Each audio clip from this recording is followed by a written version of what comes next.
moving to our next speaker. Mr. Prashant is an alumni of the IIT Delhi and IIM Ahmedabad. He was the CEO of MR and has also run the above.com.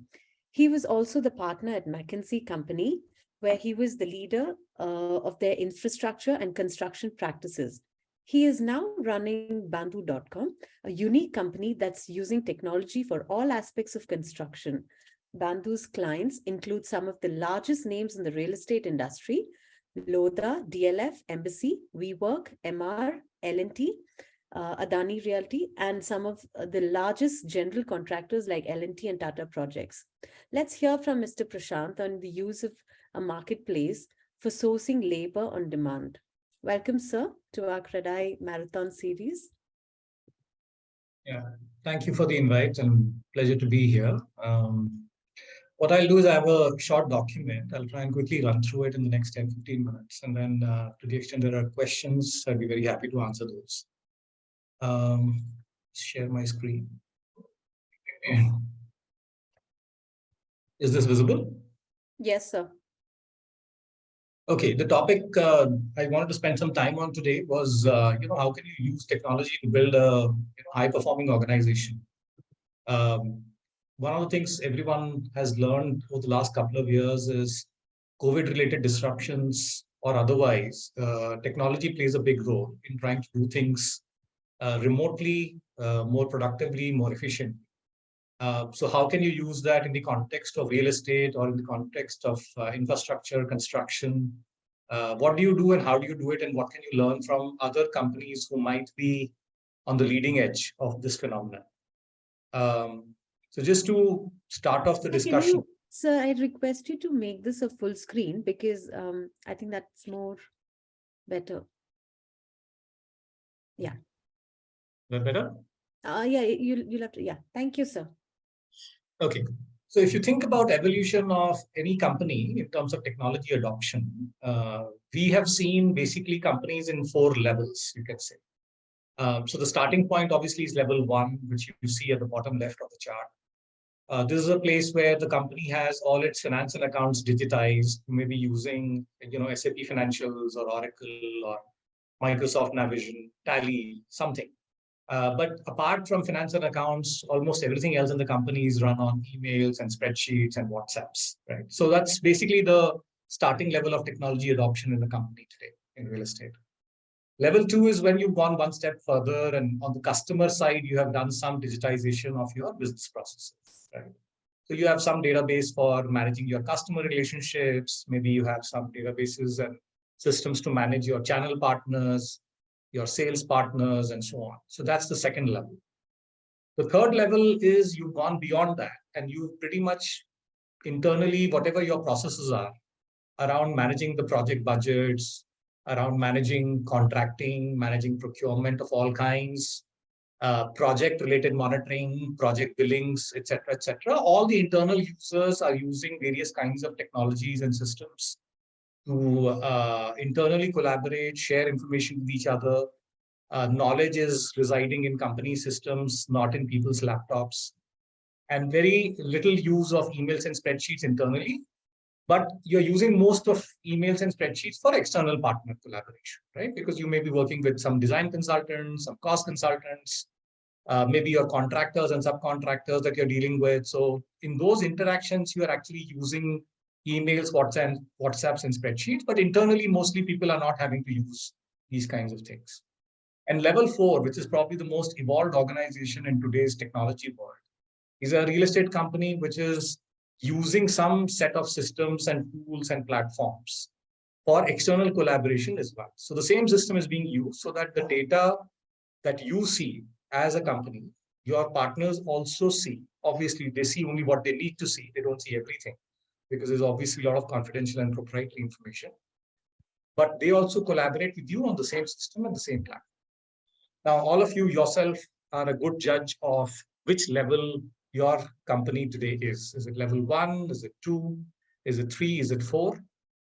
In the last couple of years, at least, we've seen a lot of companies start their journey from either level 1 or 2 and going to either level 3 or 4, depending on their own ability to absorb change and absorb various kinds of digital technology, right? So that I just wanted to set this context because you then understand where you yourself are, your company is, and what's potentially the way forward. And what does it mean to use technology to make a company high performing, right? How do you characterize a high performing company? So if I think about an average company which does good job, I mean it's running very well. It's not that there is anything broken or bad, but it could be better, and contrasted with a high performing company. So in a typical real estate company, everybody's working very hard. We know that, right? People are working 12 hours a day, 14 hours a day, 6, 7 days a week. In a high performing company, it's a lot more structured. It's a lot more organized. People are very productive. They spend 8 to 10 hours a day, and that's normally enough to get everything done on time. In an average performing company, frequent firefighting, a lot of issues that keep coming up on a day-to-day basis, and people are under a lot of stress consequently. In a high-performing company, things are more predictable, more organized, and there's less firefighting which is required. Frequent delays in projects and quality problems, less delays in projects, less quality problems. Struggle to find new vendors, get sufficient number of quotes for procurement. In a high-performing organization, there is no dearth of good quality quotes. Vendors are dying to work with you. You have a queue of people, etc., etc. Designs, BOQs, all of those things are very well laid out. There is no confusion. Version control is very good. It's not that you're struggling to figure out, okay, who has the latest version of a particular BOQ or a spreadsheet and what have you, right? Project team is not spending time chasing vendor payments or chasing paperwork, which is not a good use of their time. If you've adopted the right kind of digital technologies, a lot of that can be processized, a lot of that can be automated. And project team can spend time at the site overseeing actual quality of work, actual delivery of project, and so on. So these are just some examples to give you a sense of what a typical average performing real estate company might look like and what a high performing company looks like. And technology is a big enabler in this transition, right? It's actually a foundation on which people become more productive, because most of these are productivity tools, which you can deploy and make sure that things happen in a much more predictable, processized, structured manner. What are the processes that, at least in our experience, companies at level 3 and level 4 have worked on and used technology for automation and digitization? So like I said, I mean, CRM and financial accounts are core areas where typically you start your journey of technology. But going to, things like site mobilization, are you using technology for that? For hiring workers, for finding subcontractors, mobilizing the manpower, procuring material at the lowest possible cost, daily labor reporting, daily project reporting. A lot of this happens on emails. A lot of this happens on spreadsheets. The project billings, for example, papers flow back and forth. At best, people are doing some scan into some PDF and then emailing it to the finance team and trying to process things, improving the design and cost management. So all of these aspects are typically not automated if you are a level 1 or a level 2 company. Most of these processes begin to get automated when you are a level 3 company, and they are obviously fully automated when you're level 4 because your partners are also using the same system. So this is generally the journey, and I'll just illustrate this with a couple of examples, how productivity sort of comes through if you were to use some technology and tools and systems for the purpose of this. So if you take site mobilization, a lot of typical site mobilization in a project happens through hustle, right?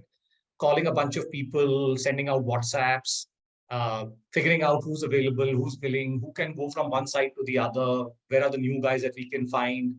It's actually not a very easy process, and the project team goes through a lot of stress. The planning team, the resource mobilization team, different companies name it differently. Some people have their HR function look at this, some admin guys look at this, but there's a lot of manual hustle, a lot of chasing, and a lot of friction. It takes a lot of time, and time spent is several hours over several weeks. Right? You can actually use some simple technology which can be used to notify everyone, solicit responses, and make a much more predictable and much more transparent mechanism where within 2-3 days you sort of know, who are the guys who will actually get mobilized at your site, and actual mobilization therefore is a lot faster, right? And the time that you spend is much lesser because you're not having to chase everyone through phone calls and WhatsApps, because the system, whatever you have deployed, system is capable of doing some of this outreach and in one stroke, you can send it out to 1,000 people. Right? A technology platform can do that. Individuals through classic means of emails and spreadsheets and WhatsApps cannot do that. So that's just, I'm trying to illustrate through this kind of an example that you can actually use a lot of technology to automate what is typical hustle, typical day-to-day grunt work being done in real estate companies today, right? Procuring material at lower costs. Again, most of the companies today will have some emails which are going out, some phone calls. Oh, uska quote nahi aaya, call him, ask him to send a quote, etc., etc. All of that happens, right? Part of it is obviously you also have a smaller list of people who you are chasing. You should be having maybe 8 or 10 or 15 people, because if you have that, then you can actually get more quotes and much more consistently you can get these quotes, right? But the moment you expand that vendor pool, the moment you expand the contractor pool that you're reaching out, the burden goes up on the person actually doing it using emails and spreadsheets, right? Then there is a challenge because you have to constantly follow up. You have to answer each person's questions separately. Somehow you have to consolidate responses and distribute it to everyone. It becomes an onerous manual process, right? But you can use technology for this. You can use technology and it'll be a lot more smooth. You'll take 1/5 the time that you typically do for any kind of procurement activity or contracting activity. So this is again an example where very simple, very good, very mature, evolved, low risk technologies can be used for driving productivity. And the same team. So let's say you have a contracting and procurement team of 8 members in your organization. And today that team manages 8 projects worth 1,000 crore of spend. The same team can actually manage 2 times the projects and 2 times the scale without addition of headcount, right? That is the kind of productivity gains you can get if you were to use simple technology. All of this is available. All of this is being used by some of the larger organizations, because in the case of larger organizations, they're forced to make some of these things. If you're slightly smaller, you're a medium-sized organization, you're still going through your manual processes, but you have the ability to actually drive a lot better outcomes by using some of these technologies. Right? Now, finding new subcontractors, again, a lot of struggle. Okay, how do I find the next 20, shuttering subcontractors, or bar bending subcontractors, or flooring guys, or painting guys, whatever. And there's a struggle. People have to be asked. Okay, some reference calling has to be done. You have to go to India Mart, Just Dial. You start getting calls from all kinds of people. It's not easy, right? It's a complex process. It's a difficult process. It's a lot of manual process, but you can actually use again technology to make this happen within literally 15 minutes. It's possible. Today, it is possible to make that happen. It's just a question of finding some of these technology platforms, solutions, deploying them, and deploying them with consistency for the entire organization, right? Same case with hiring workers. Same is the case with daily labor report. Again, when I was running EMAR in 2018-19, the daily labor report from every project used to be a spreadsheet. It would come to me, I'd have a look at it, how's the headcount evolving, skill-wise, trend lines, all of that. But it's all spreadsheets, right? But you can actually digitize all of this. You can create, very good dashboards around it. And the data is coming through every day on a much more accurate basis because your contractors can use the same system. It's not just your own project team. Your contractors can report that, okay, today my headcount is so much. And if there are 5 contractors working at the site, the project gets aggregated, all the 5 guys together, whatever they report on a self-reported basis, obviously validated by the project team. All of that can be actually digitized, automated, much more effective, much more processized, not individual dependent, a lot easier. Same flows through for then the daily progress report, same flows through for billings. Everything can be digitized, everything can be automated, and there are significant productivity gains, significant accuracy gains, right? Because you will have fewer cases of errors, fewer misses about how a particular report is looking, how a particular bill is getting processed, some deductions that were supposed to happen. In the manual world, errors happen. It's not intentional by most people, but people do commit these mistakes because there's some oversight somewhere. Variation orders, controlling the budget, all of that stuff. The more digital technologies you use for these kinds of things, the better the outcomes. And today there are solutions which are, like I said, very mature, very easy to deploy, not onerous at all. Doesn't require huge amount of training, huge amount of spends, particularly in the cloud SaaS world, where you're not having to invest in on-prem servers and on-prem infrastructure for IT. on-prem software licenses. All of this is very, very easily available, very affordable. People have to just understand the value of it and start adopting it. And the change that you have to drive in the organization is much simpler today than, let's say, 5 years ago or 10 years ago, when all of these changes were a lot more complex because the systems were more complex, designs were more complex, implementation could take a year for some of these systems. Nowadays, the implementation is literally 2 weeks or 4 weeks max. And within 4 weeks, you've actually deployed all of this stuff. And all of this is automated and digitized, a lot faster, a lot simpler, a lot cheaper than what it was historically. So I think there is a lot that can happen. And like I said, the journey is the transition from early stages, level 1, level 2 companies which exist today, and going to level 3 and level 4. Like the most mature guys today, the couple of guys that we work with, for example, they are obviously at level 4 now because they're deploying systems where their external partners are using the same system that they are using, right? So their design consultants, their cost consultants, they're working on the project budgets with them collaboratively on a digital system, right? It's an automated system. It works like a charm. It creates the right history. You can compare with your past projects. You can compare with any of your past projects, right? Once you digitize all of that past data, comparisons become a lot easier. Benchmarkings become a lot easier. So, things can actually become a lot better. Obviously, the larger the company, the larger the benefits of such digital adoption. In summary, what can technology deliver if you were to adopt and do this journey in your organization? You can, like I said, easily do cost benchmarking with your past projects. You can have your standardized work breakdown structure that is used for all your projects without any variations. You make sure that you get best possible price quotes for all your contracts, for all your material procurements every time, right? Not just one-off, depending on how much pressure has been put on the procurement team, but every time ensuring the best possible price is available to you for everything that you're buying, right? Using technology is practically the only way to make that happen, because that ensures a certain process discipline. It ensures a certain way in which prices get solicited and prices get revised through let's say, a multi-round bidding, confidential bidding, and what have you. I give the example of handling, much more scale with the same team size, right? You have a small team. Can it handle 2 times the scale? Can it handle 3 times the scale? It cannot do that unless you enable them with the right technology and productivity, right? Easy discovery of new vendors, timely billings, payments for smooth execution. We know cash flow is the lifeblood of any construction project. Right? And one of the things that happens if the billings get delayed because there is some error, some papers got missed, or something was not reported rightly, something got challenged by the finance and accounts team right at the very end. It all goes back then to the side. Hey, listen, this was missing. 2 weeks are lost. And then the cash flow problem is hurting the contractor. And, he's not able to therefore retain his manpower in the right way.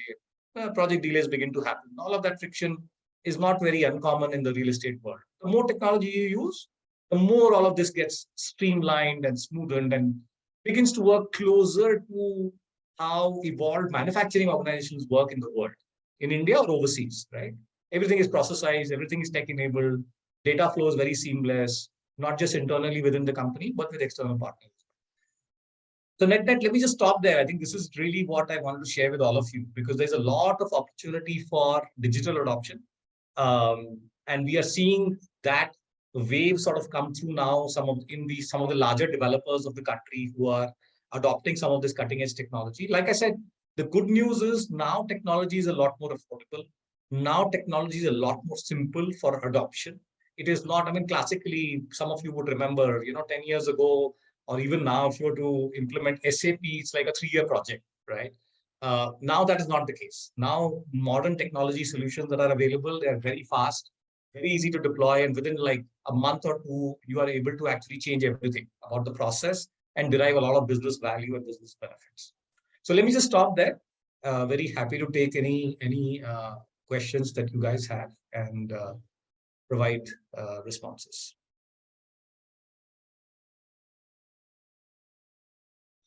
You're on mute, Sarah. Sorry. Thank you, sir. So we have a couple of questions to ask you. So one of which is, what is your company Bandhoo doing on this? Can you tell us a bit more about that? So we have basically 2 sets of solutions. One solution is what we call a project lifecycle manager, which covers all the stages of a large value construction project, starting with budgeting and estimation to contracting and procurement, and then going into project monitoring and billing. So the entire life cycle of all construction projects, we digitally enable it on an end-to-end basis. It's a solution which is deployed at some of the largest developers in the country. And, I think we believe that it's the perfect fit for any large PMC or any large developer. Right? So that's one solution. The other solution we have is something which is targeted more at the SME world, right? The medium-sized enterprises, because they might want something simpler, not very, let's say, control-oriented. In the larger organizations, control becomes a very critical part, right? Control meaning different people can only see certain things, and different people are allowed to do certain things basis a delegation of authority matrix and things like that. In the medium enterprise world, that may not be the case. So we have a simpler solution which does most of the same things, particularly around contracting, particularly around procurement, as well as on worker mobilization, worker hiring, project monitoring, all of these pieces. We digitize all of that, but we do it in a different, simpler manner for medium-sized enterprises, right? So if you're a medium-sized enterprise, let's say a 500 crore company, right? Or a 250 crore company, we can offer that kind of a solution for you. It's also much more affordably priced for you. It will take you a couple of months to adopt, and you are able to derive all the value from them. So we basically have these two core solutions which help you run your procurement and projects very, very efficiently. Right? That's really the the solution set that we offer. Okay. So I think we have one question here. What sort of technology framework will help in bridging the gap from a stage 1 or a stage 2 to a stage 3 to a stage 4 company?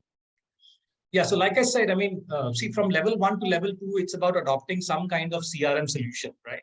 Now, it could be Zoho CRM, it could be Salesforce, it could be, any kind of other CRM tool that you have, which is largely to digitize some of the processes which are customer facing in nature, right? So that the customer's statement of account, what they have bought, those kinds of things are digitized. If you go to the next level, most of the processes which need digitization are around procurement and project operations. So there, like I said, I mean, you can choose our kind of solution. You can choose other, like the larger enterprises today, for example, some of the clients that we are serving, they compared an SAP Ariba or an Oracle procurement with Bandhoo's PLM solution, and they chose us. They liked us better than some of the alternatives available in the market, and they've deployed that. So a medium-sized enterprise may not consider an SAP Ariba as an alternative. Maybe Bandhoo PLM is an alternative. If not Bandhoo's PLM, then our what we call Bosco, Bandhoo's operating system for construction. That's the solution that we believe is targeting the medium-sized enterprises. That's the one that one can evaluate. So that's the kind of approach that you have to think about, that you are digitizing essentially contracting, procurement, and project operations. That is the heart of the business. Apart from obviously the CRM and the sales side, the core business that you run is basically running projects, right? That's where all your spends are. That's where all your costs are. That's where all the optimizations are. That's where speed is required to get things done fast, right? So that's the way to think about this. Thank you so much. Abhishek, you have a question? One more question. So, okay.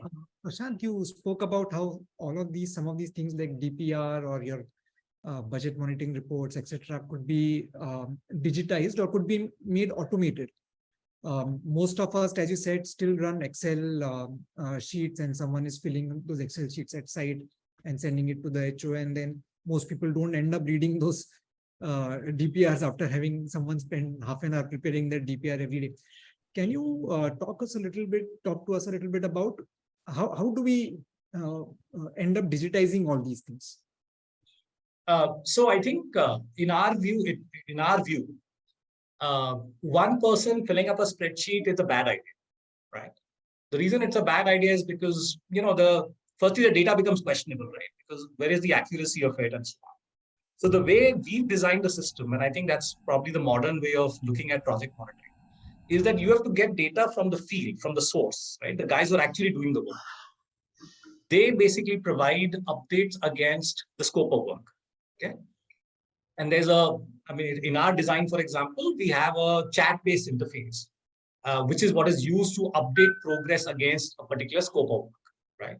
So you update and you say, hey, listen, I've done this much work. And then there is a textual commentary that is there. And there are some images that can be uploaded associated with the work completion. Okay? That information is also available in a common platform to whoever is the corresponding checker. Correct? Checker could be the in-house quality team. It could be the in-house site engineer, whoever it is. Right? So somebody provides evidence that I have done this work. Somebody does the checking that yes, this work is actually done, quote unquote, approves it in the same system because they're looking at the same data. And whatever he approves is actually visible to the person who's actually done the work. He can see that I claimed I did 100 units of work. This guy is saying that he's approving 90. He's not approved 100. And then he can ask him, okay, what is the 10 that you've not approved and what do I need to do? And he will actually. So the moment you create this kind of a collaborative platform where everybody is looking at the same information, the system actually begins to get used, right? Because there is value in the system. In reporting, there is no value. That's unfortunately the reality of the world, that if you create simple reports, there is no value to it. People don't, will ask somebody to fill it, he will fill it because that's his job. But like you yourself acknowledge, many people don't even review it, right? But if you say that, look, the same information, whatever you have put in as work done and whatever gets approved is what will get billed, okay? Once you made that connection, it will get done, right? Because the guy knows if I don't report and if the guy doesn't approve, I can't bill. So for me to bill, I have to make sure I've reported on a daily basis. What is it that I've done? And I have to make sure that guy is approving it. And the guy also, the system will automatically throw some alert. Hey, listen, something has been pending your approval for like 3 days or 4 days or 5 days. And there is automatic sort of SLAs that you can put in place, turnaround times that you can put in place. You can put a lot of controls and alerts in the system to make this happen far more efficiently and effectively. But you design the system with what I call the pinch points, right? So the pinch point in project reporting is that it has to be linked to billing. If it is linked to billing, it will happen. If it's not linked to billing, people have no incentive to use the system, right? They'll use it on a best effort basis. Kisne danda mara, 2 phone aa gaye, theek hai, maine kuch data bhar diya, it's okay. Who cares, right? Or tum 2 gaali doge mujhe kuch suna doge, ye nahi hua, fine, But the moment you say it is linked to billing, boss, you have to make sure that data is accurate because only this is allowed to be billed. Otherwise, it's not allowed to be billed. Correct? Automatically, data quality is like 100%. Right? And you have to obviously have a maker and a checker. Every data that you put into the system, there is a maker who's a self-reporting guy or whoever, and there's a checker. Somebody has to check and say, yes, this data is right, this is appropriate, quality of work is acceptable, this is done, and therefore, quote unquote, it is billable. Right? So that is the control. That I think is our view of how the sort of control mechanism works, the pinch point. Thank you so much for this very insightful session, sir. We would like to move on with our next session. All right. Thank you. Pleasure talking to every one of you. Thank you so much. Thank you. Thank you.